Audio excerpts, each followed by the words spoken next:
Assalamualaikum warahmatullahi wabarakatuh. Para mahasiswa yang saya banggakan, perkenalkan nama saya Dr. M. Yahya Isagi MAG. Senang ketemu Anda sekalian pada kesempatan yang bahagia ini. Izinkan pada kesempatan ini saya ingin memaparkan tentang masalah Islam dan wawasan kebangsaan. Secara normatif, ada ayat dalam surah Al-Hujurat ayat 13. A'udzubillahi minasyaitonirrajim. Bismillahirrahmanirrahim. Ya ayuhan nasu inna khalaqnakum min dzakari wa unsa wa ja'alnakum syu'uban wa qabaila lita'arafu inna akramakum 'indallahi atqakum innallaha 'alimun khabir. Yang artinya, wahai manusia, sesungguhnya kami telah menciptakan kamu dari laki dan perempuan dan menjadikan kamu berbangsa-bangsa dan bersuku-suku agar kalian saling kenal mengenal. Sesungguhnya yang paling mulia di antara kamu adalah orang yang paling bertakwa di antara kamu. Sesungguhnya Allah Maha mengetahui lagi Maha mengenal. Dalam ayat ini jelas bahwasanya ada perbedaan dalam kehidupan.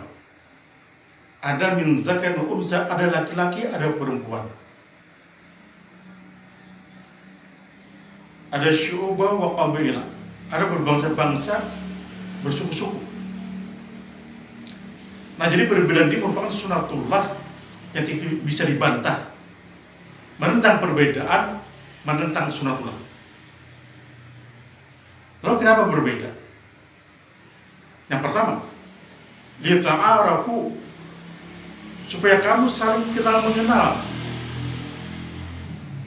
saling tolong menolong, saling melengkapi. Yang kedua, liyabluwakum, untuk menguji kamu. Apa yang diuji? Perbedaan ini menguji apakah dengan perbedaan tersebut kita bisa hidup rukun, saling tolong-menolong, atau dengan berbeda tersebut kita justru saling bermusuhan. Nah, justru perbedaan inilah kita diuji.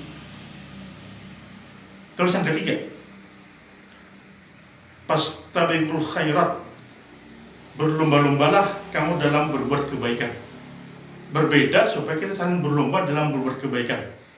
Ini bukan berarti menghilangkan yang lain. Berlomba-lomba lalu kita merangkul dan saling bekerja sama. Dalam sebuah penelitian, ternyata faktor terbesar terjadi konflik di Indonesia itu adalah karena faktor agama. Itu ada 65% penyebab konflik itu adalah faktor agama. Sementara sisanya 35% itu ada aspek ekonomi, ada politik, sosial, psikologi, dan sebagainya. Nah, kemudian kalau kita melihat dari kajian sejarah, ya, di zaman Rasulullah SAW, kita mengenal istilah Piagam Madinah. Piagam Madinah merupakan kesepakatan antara Islam, Yahudi, dan Nasrani. Ada berbagai suku yang masuk di sana.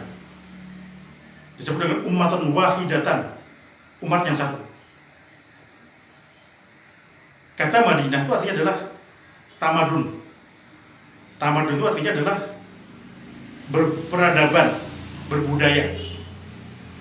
Jadi negara Madinah negara yang berperadaban, negara yang berbudaya.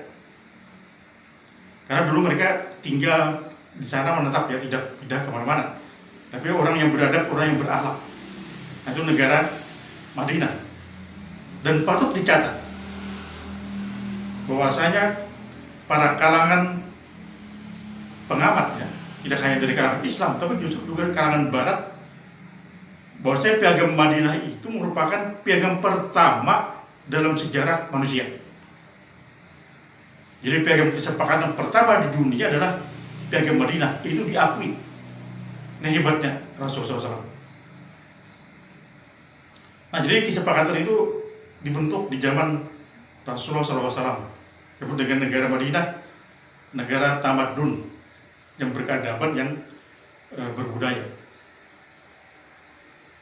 Para mahasiswa sekalian, sekarang kita masuk ke Indonesia, negara kita nih.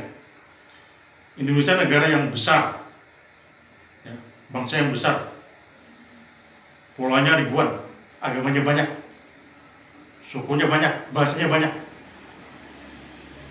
Ini sangat rentan terhadap konflik.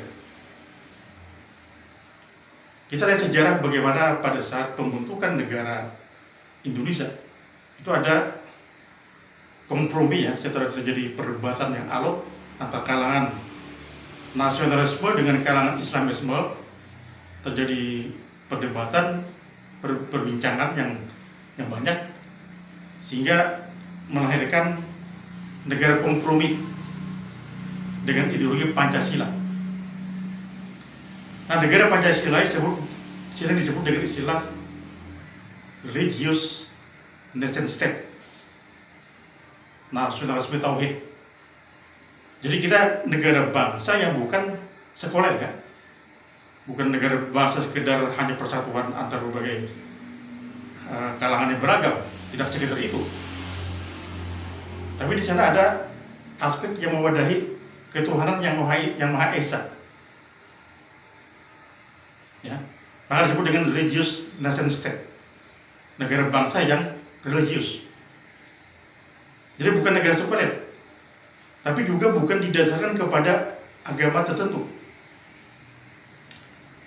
Ya, kita adalah umat yang mayoritas, ya, umat yang mayoritas dengan paham Islam moderat, di mana kita mencari titik temu, ya, kepada kalangan lain, ya, tanpa harus kehilangan jati diri kita, tapi ada titik temu yang merupakan bentuk kalimatun sawa, ya, persatuan antar umat, ya. Nah, jadi dalam konsep negara Pancasila ini yang tidak didasarkan kepada satu agama, juga bukan negara sekuler, maka setiap agama itu bebas menjalani agama masing-masing. Negara menjamin kebebasan beragama, ini penting.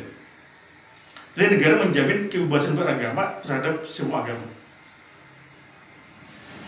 Nah, jadi adanya hukum perdata, tapi ada juga hukum yang bersifat skop hukum nasional yang berdasarkan musyawarah. Nah, itu konsep dalam konsep religious nation state. Ada istilah cinta tanah air, ya, hubul watan, cinta tanah air. Jadi ketika kita berjuang untuk agama, berjuang untuk negara, berjuang untuk kemanusiaan dengan niat ikhlas, insya Allah ini bagian dari perilaku ibadah kita, amal saleh, bagian dari amal saleh dengan niat ikhlas. Ketika kita berjuang untuk agama, untuk negara, untuk kemanusiaan, untuk kemaslahatan orang banyak dengan niat yang bagus, ikhlas, insya Allah bagian dari amal saleh. Nah, dalam konteks kebangsaan bangsa Indonesia, kita mengenal istilah 4 pilar kebangsaan. Pertama, Pancasila. Terus yang kedua adalah Undang-Undang Dasar 45. Yang ketiga, Bhinneka Tunggal Ika. Dan keempat, NKRI. Nah, di sini adalah norma-norma kebangsaan yang harus kita hormati, gitu kan. Dan kita artinya selaku umat Islam bebas melaksanakan ajaran kita, termasuk juga bermusyawarah dengan umat yang lain dalam negara Pancasila ini. Nah, jadi kita umat Islam di Indonesia itu mayoritas adalah berpaham moderat, ya, Islam yang moderat, bukan Islam yang katakan radikal, ya, atau liberal, tapi yang moderat, yang artinya itu toleransi dalam makna di sini adalah menghormati keyakinan orang tanpa harus kehilangan keyakinan diri sendiri. Itu namanya Islam moderat. Ada titik temu persamaan, tapi ada juga perbedaan yang saling hormat menghormati.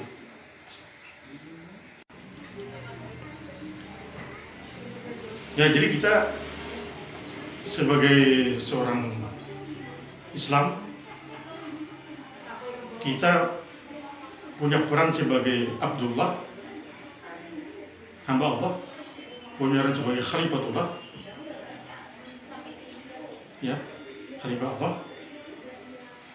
Dan kita, kedudukan kita adalah sebagai makhluk sosial, ya, yang bisa berhidup bersama dan bisa hidup bekerja sama. Maka ada istilah ukhuwah Islamiyah, ukhuwah wataniyah, ukhuwah insaniyah. Ukhuwah itu sebenarnya saudara kandung maknanya.